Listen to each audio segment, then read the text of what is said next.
யாடியா T5L மகிழ்ச்சி நிறைந்த நீண்ட பயணத்திற்கு.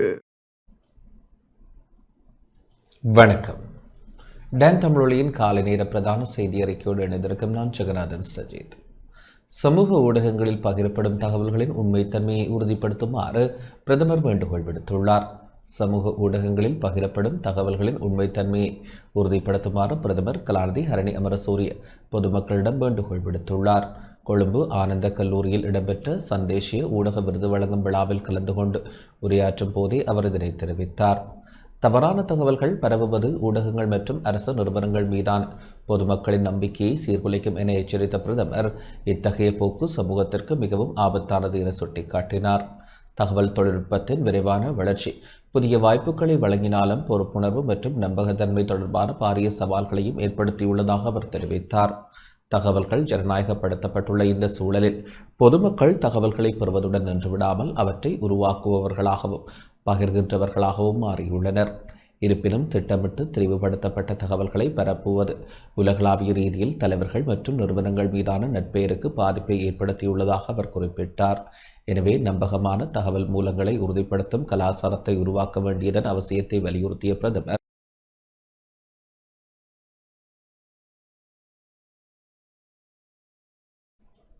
மாணவர்கள் மத்தியில் டிஜிட்டல் மற்றும் ஊடக அறிவை மேம்படுத்தும் வகையில் கல்வி சீர்திருத்தங்கள் அமைய வேண்டும் என தெரிவித்தார். உண்மைக்கும் பொய்க்குமான வித்தியாசத்தை இனம் காணும் திறனை வளர்ப்பதன் மூலமே பொறுப்புள்ள ஊடகத்துறையை கட்டியெழுப்ப முடியும் என அவர் மேலும் சுட்டிக்காட்டினார்.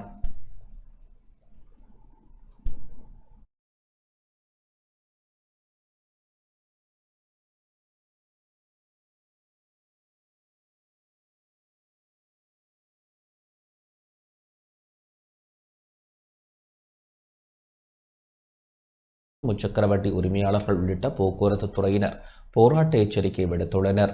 QR குறியீட்டு முறையின் கீழ் தற்போது வழங்கப்பட்டு வரும் எரிபொருள் ஒதுக்கீடு போதுமானதாக இல்லை என தெரிவித்து முச்சக்கரவண்டி உரிமையாளர்கள் உள்ளிட்ட போக்குவரத்து துறையினர் போராட்ட எச்சரிக்கை விடுத்துள்ளனர். தமது வாழ்வாதாரத்தை பாதிக்கும் வகையில் அமைந்துள்ள இந்த எரிபொருள் கட்டுப்பாட்டிற்கு எதிராக முச்சக்கரவண்டி சங்கங்கள் கடும் அதிருப்தியை வெளியிட்டுள்ளன. தற்போது வாரத்திற்கு 15 லிட்டர் எரிபொருள் மாத்திரமே வழங்கப்படுவதாகவும் முழுநேர தொழிலாக முச்சக்கர வண்டிகளை செலுத்துவோருக்கு இது எவ்விதத்திலும் பொதுவானது அல்ல எனவும் அவர் சுட்டிக்காட்டினார். வாரத்திற்கு குறைந்தபட்சம் 35 லிட்டர் எரிபொருளை வழங்குமாறு கோரிக்கை விடுத்துள்ள அவர்கள் இந்த ஒதுக்கீடு அதிகரிக்கப்படாவிட்டால் ஜனாதிபதி செயலகத்திற்கு முன்பாக பாரிய போராட்டத்தில் ஈடுபட உள்ளதாக எச்சரித்துள்ளனர். இதேவேளை பாடசாலை போக்குவரத்து சேவையில் ஈடுபடுவோரும் தனியார் பேருந்து உரிமையாளர்களுக்கு தமக்கு வழங்கப்பட்டுள்ள எரிபொருள் ஒதுக்கீடு குறித்து கவலை வெளியிட்டுள்ளனர். பாடசாலை பேருந்துகளுக்கு வாரத்திற்கு வழங்கப்பட்டு வரும் 60 லிட்டர் டீசல் மாணவர்களின் போக்குவரத்து தேவையை பூர்த்தி செய்ய போதுமானதாக இல்லை எனவும் அதனை 100 லிட்டராக அதிகரிக்க வேண்டும் எனவும் கூறப்பட்டுள்ளது. இந்த எரிபொருள் ஒதுக்கீட்டில் திருத்தம் செய்யப்படாவிடின் போக்குவரத்து சேவைகளை குறைக்க வேண்டிய நிலை ஏற்படும் என தனியார் பேருந்து உரிமையாளர்கள் எச்சரிக்கை விடுத்துள்ளனர்.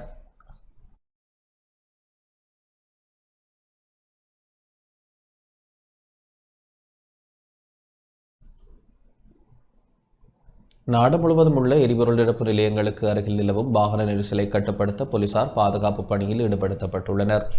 எரிபொருள் விநியோகத்திற்காக QR குறியீட்டு முறை மீண்டும் அறிமுகப்படுத்தப்பட்டதை அடுத்து நாடு முழுவதும் உள்ள எரிபொருள் நிரப்பு நிலையங்களுக்கு அருகில் நிலவும் வாகன நெரிசலை கட்டுப்படுத்த போலீசார் பாதுகாப்பு பணியில் ஈடுபடுத்தப்பட்டுள்ளனர். நேற்று முதல் பல இடங்களில் நீண்ட வரிசைகள் காணப்பட்டதால் போக்குவரத்தை சீர் செய்யும் நோக்கில் இந்த நடவடிக்கை எடுக்கப்பட்டுள்ளதாக போலீசார் தெரிவித்தனர்.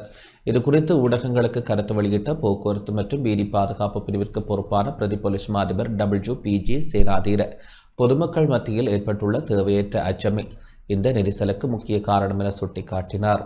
QR குறியீட்டு முறையின் கீழ் ஒவ்வொரு வாகன பிரிவிற்கும் ஒதுக்கப்பட்ட எரிபொருள் அளவு முறையாக வழங்கப்படும் என்பதால் பொதுமக்கள் எவ்வித அச்சமும் கொள்ள தேவையில்லை என அவர் வலியுறுத்தினார்.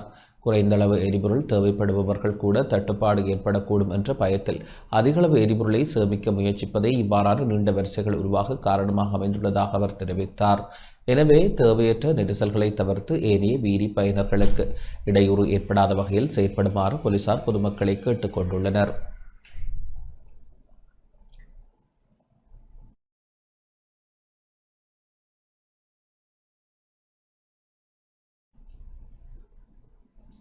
நாட்டின் சுகாதார சேவைகளை தடையின்றி முன்னெடுத்து செல்ல நிலையான வேலை திட்டம் ஒன்று அவசியம் என அரசு மருத்துவ அதிகாரிகள் சங்கம் வலியுறுத்தியுள்ளது. உலகளாவிய புவிசார் அரசியல் சூழலால் ஏற்படக்கூடிய எரிபொருள் மற்றும் எரிசக்தி நெருக்கடியை கருத்தில் கொண்டு நாட்டின் சுகாதார சேவைகளை தடையின்றி முன்னெடுத்து செல்ல நிலையான வேலை திட்டம் ஒன்று அவசியம் என அரசு மருத்துவ அதிகாரிகள் சங்கம் வலியுறுத்தியுள்ளது. இதுகுறித்து கருத்து வெளியிட்டுள்ள அந்த சங்கத்தின் செயலாளர் வைத்தியர் பிரபாத் சுகததாஸ், தற்போதைய சூழலில் எரிசக்தி பாதுகாப்பை உறுதிப்படுத்துவதுடன் முன்னுரிமை அளிக்கப்பட வேண்டிய துறைகளை அடையாளம் கண்டு நடைமுறை சாத்தியமான தீர்வுகளை வழங்குவது மிக முக்கியமானது என தெரிவித்தார். நேற்று முதல் நடைமுறைக்கு வந்துள்ள QR குறியீட்டு முறையிலான எரிபொருள் ஒதுக்கீடு வைத்தியர்கள் தமது கடமைகளுக்கு சமூகமளிக்க எவ்விதத்திலும் போதுமானதாக இல்லை என அவர் சுட்டிக்காட்டியுள்ளார். விசேட வைத்தியர்கள் மற்றும் ஏனைய மருத்துவ அதிகாரிகள் நாட்டின் எந்த பகுதியிலும் எந்த நேரத்திலும் அவசர சிகிச்சைகளுக்காக அழைக்கப்படலாம் என்பதையும் இதற்காக அவர்கள் தமது சொந்த வாகனங்களையே பயன்படுத்துகின்றனர் என்பதையும் அவர் நினைவுபடுத்தினார். அரசாங்கத்தின் ஏனைய சில உயர்மட்ட பிரிவினரை போலன்றி வைத்தியர்களுக்கு உத்தியோகபூர்வ வாகனங்களோ அல்லது எரிபொருள் கொடுப்பனவுகளோ வழங்கப்படுவதில்லை. எனவே வைத்தியர்கள் உள்ளிட்ட அனைத்து சுகாதார ஊழியர்களினதும் எரிபொருள் ஒதுக்கீட்டை நியாயமான மட்டத்தில் உடனடியாக அதிகரிக்குமாறு அரசு மருத்துவ அதிகாரிகள் சங்கம் அரசாங்கத்தை கேட்டுக்கொண்டுள்ளது. தவறும் பட்சத்தில் மருத்துவ சேவைகள் மற்றும் சுகாதார கட்டமைப்பின் செயற்பாடுகளில் பாரிய தடங்கல்கள் ஏற்படக்கூடும் என அவர்கள் எச்சரிக்கை விடுத்துள்ளனர்.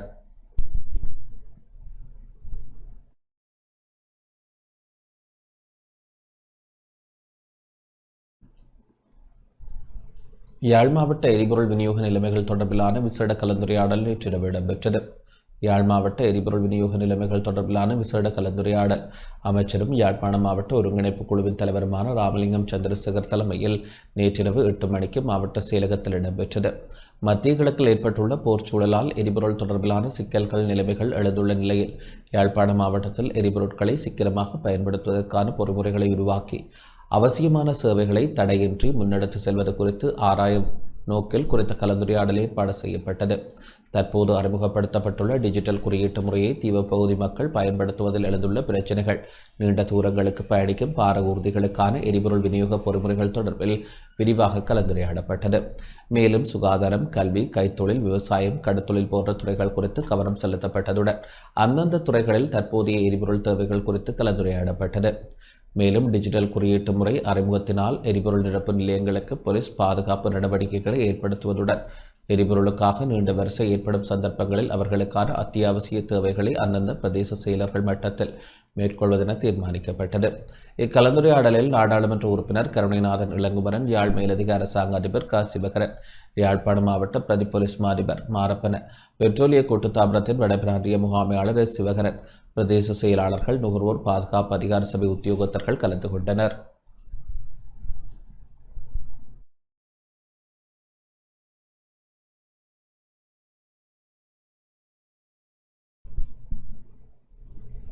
யாழ் பருத்தித்துறை ஆதார வைத்தியசாலையின் பொது வைத்திய நிபுணர் செல்லத்துறை பிரசாத் எழுதிய மாரடைப்பு எனும் நூல் வெளியீடு நேற்று இடம்பெற்றது. யாழ் பருத்தித்துறை ஆதார வைத்தியசாலையின் பொது வைத்திய நிபுணர் செல்லத்துறை பிரசாத் எழுதிய மாரடைப்பு எனும் நூல் வெளியீடு பருத்தித்துறை ஆதார வைத்தியசாலை பொது வைத்திய நிபுணர் க. சத்தியமூர்த்தி தலைமையில் பருத்தித்துறையில் உள்ள தனியார் மண்டபத்தில் இடம்பெற்றது. மங்கள விளக்கேற்றலுடன் ஆரம்பமான இந்நிகழ்வில் பஞ்சபுராணம் ஓதப்பட்டு வரவேற்பு நடனம் இடம்பெற்றது. தொடர்ந்து பருத்தித்துறை ஆதார வைத்தியசாலை வைத்திய அதிகாரி ச. அபிநயா வரவேற்புரையை நிகழ்த்திய நிலையில் தலைமை உரையை பொது வைத்திய நிபுணர் க. சத்தியமூர்த்தி நிகழ்த்தினார். தொடர்ந்து நூலை எழுதிய பொது வைத்திய நிபுணர் செல்லத்துறை பிரசாத் விருந்தினர்களால் மலர் மாலை பொன்னாடை போர்த்தி கௌரவிக்கப்பட்டார். அதனைத் தொடர்ந்து வாழ்த்துறையினை யாழ்ப்பாணம் இந்து கல்லூரி ஓய்வு பெற்ற பௌதிகவியல் ஆசிரியர் சோதிலிங்கம் நிகழ்த்தினார். நூல் வெளியீட்டுரையினை யாழ்ப்பாணம் போதனா வைத்தியசாலை பொது வைத்திய நிபுணர் சி. சிவன்சுதன் நிகழ்த்தினார். தொடர்ந்து நூலின் முதல் பிரதியினை பொது வைத்திய நிபுணர் சி. சிவன்சுதன் வெளியிட்டு வைக்க யாழ்ப்பாணத்தின் பிரபல பௌதிகவியல் ஆசான் குமரன் பெற்றுக்கொண்டார். மதிப்பீட்டுரையை யாழ்ப்பாணம் தாதியர் பயிற்சி கல்லூரி அதிபர் சி. ஜெயக்குமார் நிகழ்த்தினார். ஏற்புரையினை நூலாசான் பொது வைத்திய நிபுணர் செல்லத்துறை பிரசாத் நிகழ்த்தினார். இவ்வெளியீட்டு நிகழ்வில் பருத்தித்துறை ஆதார வைத்தியசாலை வைத்திய நிபுணர்கள், வைத்திய அதிகாரிகள், தாதியர்கள் மற்றும் உத்தியோகத்தர்கள், பருத்தித்துறை நகரபிதா வின்சென்ட் டி போல், டக்ளஸ் போல், நகரசபை உறுப்பினர்கள், பருத்தித்துறை பிரதேசபை உபதவிசாளர் காந்தன் மற்றும் உறுப்பினர்கள், பொது அமைப்புகளின் பிரதிநிதிகள், நலன் விரும்பிகள், பொதுமக்கள் கலந்து கொண்டனர்.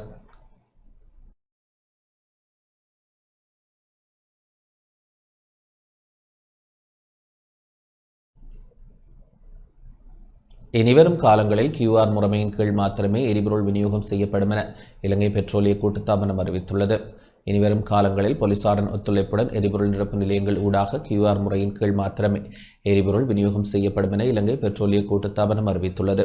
அதன் தலைவர் DJ ராஜகருணா நேற்று பிற்பகல் நடத்திய விசேட செய்தியாளர் சந்திப்பில் இவ்விடயத்தை குறிப்பிட்டார். அடுத்த மாதம் இறுதி வரை எரிபொருள் விநியோகத்தில் எந்த சிக்கலும் இருக்காது. நேற்று காலை முதல் QR முறை நடைமுறைக்கு வந்தபோது இணையதளங்களில் சில தொழில்நுட்ப கோளாறுகள் ஏற்பட்டிருக்கலாம். அதனால் மக்கள் வரிசைகளில் நின்று எரிபொருளை பெற்றனர். ஆனால் தற்போது அந்த தொழில்நுட்ப பிரச்சனைகள் அனைத்தும் சரி செய்யப்பட்டுள்ளன. எனவே மக்கள் இனி வரிசைகளில் காத்திருக்க வேண்டிய அவசியமில்லை. சாதாரண நுகர்வோருக்கு தேவையான எரிபொருள் அளவு தீர்மானிக்கப்பட்டு அவை எரிபொருள் நிலையங்களில் கையிருப்பில் வைக்கப்பட்டுள்ளன. வாராந்த எரிபொருள் ஒதுக்கீடு உறுதிப்படுத்தப்பட்டுள்ளதால் அதனை எந்த நேரத்திலும் பெற்றுக்கொள்ள முடியும். நாட்டில் உள்ள அனைத்து எரிபொருள் நிரப்பு நிலையங்களிலும் QR குறியீடு ஸ்கேன் செய்து எரிபொருள் வழங்க முடியும். எனவே எவரும் QR முறைக்கு புறம்பாக எரிபொருளை பெற வேண்டிய அவசியமில்லை.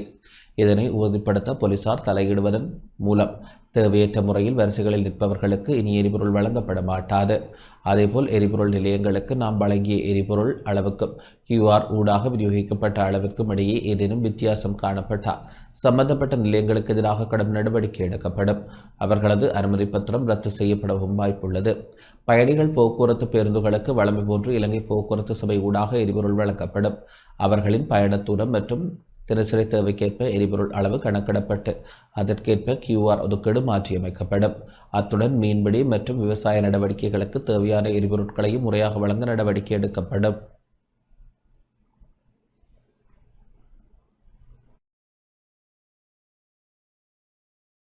උදාහරණය තමයි මේ ටෙක්නිකල් කාරණා ටිකක් හින්දා මේ පහුගිය අද දවසේ සමහර ඒවා மத்திய கிழக்கு போர் சூழலால் வலுசக்தி விநியோக கட்டமைப்பிற்கு ஏற்பட்டுள்ள தடைகள் குறித்து ஜனாதிபதி தலைமையில் கலந்துரையாடல் இடம்பெற்றது. மத்திய கிழக்கில் நிலவும் போர் சூழலுக்கு மத்தியில் மேற்கொள்ளப்பட வேண்டிய அடுத்த கட்ட நடவடிக்கைகள் குறித்த விசேட கலந்துரையாடல் ஜனாதிபதி அன்ருகுமார் திஸ்ஸநாயக்க தலைமையில் நேற்று பிற்பகல் இடம்பெற்றது. மத்திய கிழக்கு போரினால் நிலக்கரி, எரிவாயு, எண்ணெய் உள்ளிட்ட வலுசக்தி விநியோக கட்டமைப்புகளுக்கு ஏற்பட்டுள்ள தடைகள் மற்றும் அந்த தடைகளை எதிர்கொண்டு தொடர்ச்சியான எரிபொருள் விநியோகத்தை உறுதிப்படுத்துவதற்காக ஒவ்வொரு துறையினராலும் தற்போது எடுக்கப்பட்டுள்ள நடவடிக்கைகள் மற்றும் முன்மொழியப்பட்டுள்ள மாற்று வழிகள் குறித்து இதன்போது மீளாய்வு செய்யப்பட்டது. இந்த நிலைமையானது இலங்கைக்கு மாத்திரமன்றி உலக நாடுகள் அனைத்திற்கும் பெரும் தாக்கத்தை ஏற்படுத்தியுள்ளதாக குறிப்பிட்ட ஜனாதிபதி இதனை எதிர்கொள்வதில் டிஜிட்டல் குறியீட்டு முறை, வீட்டிலிருந்து பணியாற்றுதல் போன்ற மாற்று வழிமுறைகளை முறையான திட்டமிடலுடன் நடைமுறைப்படுத்துவதன் மூலம் தேசிய பொருளாதாரத்திற்கு ஏற்படும் பாதிப்பை குறைத்துக் கொள்ள முடியும் என சுட்டிக்காட்டினார். அத்துடன் உருவாகி வரும் புதிய நிலைமைகள் குறித்து மக்களுக்கு தொடர்ச்சியாக தெளிவுபடுத்தியும் முறையான தகவல் தொடர்பு முறையை பேண வேண்டியதன் அவசியத்தையும் அவர் வலியுறுத்தினார். தற்போது நடைமுறையில் உள்ள டிஜிட்டல் குறியீட்டு முறையின் கீழ் இந்த பதிவு செய்யாத நபர்களுக்கு ஏற்பட்டுள்ள தடைகளை விரைவாக நீக்குவது குறித்து இங்கு கலந்துரையாடப்பட்டது. அரசு மற்றும் தனியார் துறைகளை ஒன்றிணைத்து கைத்தொழில் துறையில் ஏற்படும் புதிய சவால்களை எதிர்கொள்வதற்கு எடுக்கக்கூடிய நடவடிக்கைகள் குறித்தும் கவனம் செலுத்தப்பட்டது. தற்போதைய சூழலானது கடந்த கொரோனா காலப்பகுதியை விட மாறுபட்டது என்பதால் புதிய நிலைமைக்கு ஏற்றவாறு மாற்று நடவடிக்கைகளை பின்பற்றி எரிபொருள் சிக்கன முறைகளை வலுப்படுத்த வேண்டும் என இதன்போது ஆலோசிக்கப்பட்டது.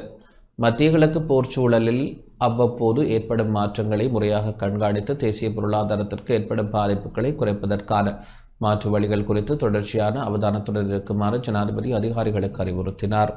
இந்த சந்திப்பில் தொழில் அமைச்சரும் நிதி மற்றும் திட்டமிடல் பிரதி அமைச்சருமான அனில் ஜெயந்த பெர்னாண்டோ, வலுசக்தி அமைச்சர் குமார் ஜெயக்கொடி, வெளிவிவகார வெளிநாட்டு வேலைவாய்ப்பு மற்றும் சுற்றுலாத்துறை அமைச்சர் விஜித ஹேரத், ஜனாதிபதியின் செயலாளர் நந்திக சனத்குமார் நாயக்க, ஜனாதிபதியின் டிஜிட்டல் பொருளாதார ஆலோசகர் ஹான்ஸ் விஜயசூரிய, ஜனாதிபதியின் பொருளாதார ஆலோசகர் துமிந்த ஹலங்கமுவ, மத்திய வங்கி ஆளுநர் நந்தலால் வீரசிங்க, நிதியமைச்சின் செயலாளர் ஹர்ஷன சூரிய பெரும, பாதுகாப்பு அமைச்சின் செயலாளர் ஓய்வு பெற்ற ஏர்வைஸ் மார்ஷல் மார்ஷ் சம்பத் துயகொந்தா, இலங்கை பெட்ரோலிய கூட்டுத்தாபன தலைவர் ஜனக ராஜகருணா, லிட்ரோ எரிவாயு நிறுவனத்தின் தலைவர் சன்ன குணவர்த்தன உள்ளிட்ட பலர் கலந்து கொண்டனர்.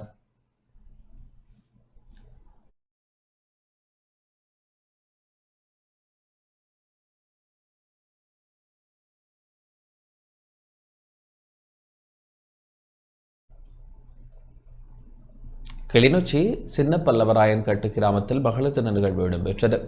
கிளிநொச்சி பூநகரி பிரதேசத்திற்குட்பட்ட சின்ன பல்லவராயன் கட்டு கிராமத்தில் மகளிர் தின நிகழ்வு நேற்று இடம்பெற்றது. சின்ன பல்லவராயன் கட்டு பொதுநோக்கு மண்டபத்தில் இடம்பெற்ற இந்நிகழ்வில் முன்னாள் பிரதேச சபை உறுப்பினர்களான சண்முகராஜா, ஜீவராஜா, பா குமாரசிங்கம் மற்றும் சாய்ராம் பூநகரி பிரதேச சபை உபதவிசாளர் உள்ளிட்டோர் கலந்து கொண்டனர். இதன்போது கலை நிகழ்வுகள் இடம்பெற்றதுடன் பெண்களுக்கான கௌரவிப்பும் இடம்பெற்றது. சின்ன பல்லவராயன் கட்டு பிரதேசத்தை சேர்ந்த பெண்களுக்கு சுமார் 50,000 ரூபாவிற்கும் அதிக பெறுமதியான பரிசுப் பொருட்களை தனது சொந்த நிதியிலிருந்து சண்முகராஜா ஜீவராஜா வழங்கியிருந்தமை குறிப்பிடத்தக்கது.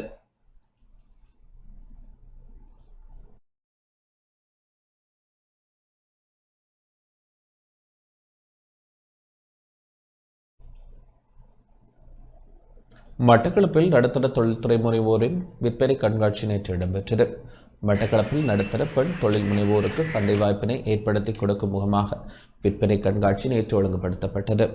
ஐக்கிய நாடுகளின் சனத்தொகை நிதியம் உட்பட பல்வேறு தொண்டு நிறுவனங்கள் இணைந்து இதனை ஒழுங்கு செய்தனர்.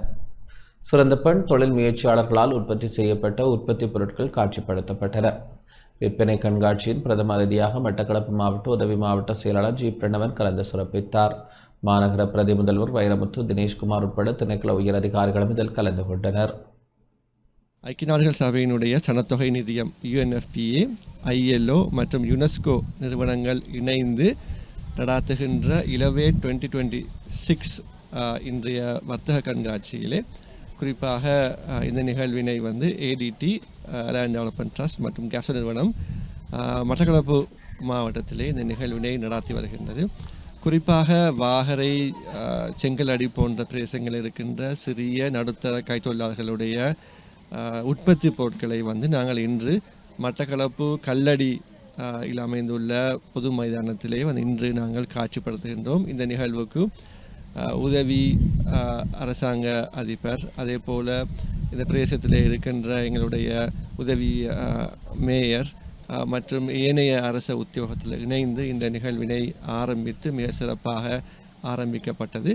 முக்கியமாக இங்கே வரவழைக்கப்பட்ட எங்களுடைய அந்த சிறிய நடுத்தர கைத்தொழிலாளர்களை நாங்கள் இங்கே கொண்டு வந்ததின் பிரதான நோக்கம், அவர்கள் கிராமப்புறங்களிலே செய்கின்ற உற்பத்தி பொருட்களை நாங்கள் ஒரு மாவட்ட ரீதியாக நாங்கள் இங்கு கொண்டு வரும்போது இங்கே சேவை வழங்குனர்கள், அதே போன்று வியாபாரம் செய்பவர்கள், வாடிக்கையாளர்கள் மத்தியில் ஒரு மாவட்ட ரீதியான ஒரு சிறந்த இணைப்பை பெற்றுக்கொள்ள முடியும். இதன் மூலமாக குறிப்பாக இங்கே வருகை தந்திருக்கின்ற பெண்கள் அவர்களுடைய தொழில் முயற்சியை மாவட்ட ரீதியிலும் தேசிய ரீதியிலும் தங்களை வளர்த்து கொள்வதற்கு ஒரு சிறந்த இடமாக இந்த கண்காட்சி இடம் இங்கே அமைகின்றது.